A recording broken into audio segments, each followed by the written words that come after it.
ননদ বলে, বৌদি কি রোজ রোজ একই মাছের ঝোল রান্না করো বলো তো? তোমার হাতের মাছের ঝোল খেতে আমার একদমই ভালো লাগে না। তা ননদিনী, আমার হাতের মাছের ঝোল খেতে যখন ভালোই লাগে না, তোমার দাদা তো কেজিখানেক মাছ এনেছে, তবে মাছটা না হয় তুমিই রান্না করো। না না বৌদি, মায়ের বাড়ি দুদিন বেড়াতে এসে আমি রান্না বান্না করতে পারবো না। তুমি যখন মায়ের বাড়ি যাও তখন কি রান্না করে খাও? রান্না করে খাই না খাই সেটা বড় কথা না, তবে তোমার মতো কারো রান্নার খুদ ধরি না। কেউ যদি ভালোবেসে এক গ্লাস জল ঢেলে খাওয়ায়, তার সামনে এমন ফিল করি যাতে মনে হয় তার হাতের এক গ্লাস জল খেয়ে আমি অনেক তৃপ্তি পেয়েছি। রান্না বান্না তো ছেড়েই দিলাম। তা যাও, তুমি গিয়ে স্নান ধ্যান যা করবে করো।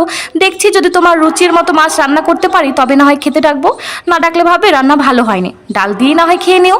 ননদ যখন এভাবে বললোই, তাহলে আজ সত্যি একঘেয়েমি মাছের ঝোল রান্না না করে একটু আলাদাভাবেই চেষ্টা করি। সম্পূর্ণ নতুন পদ্ধতিতে মাছটিকে বেশ সুন্দর করে রান্না করে ঢেকে রেখে চলে আসি ঘরে। প্রায় দুপুর 2টো বাজতে চলেছে, তখন দেখি ননদ এসে ডাকে, ও বৌদি ভাত দেবে না? না গো, মাছের ঝোলটা আজ এত বাজে রান্না হয়েছে যে বাড়ির সবাই দুবেলার মাছ একবারেই খেয়ে নিয়েছে, তোমার জন্য এক পিসও বাদ রাখেনি।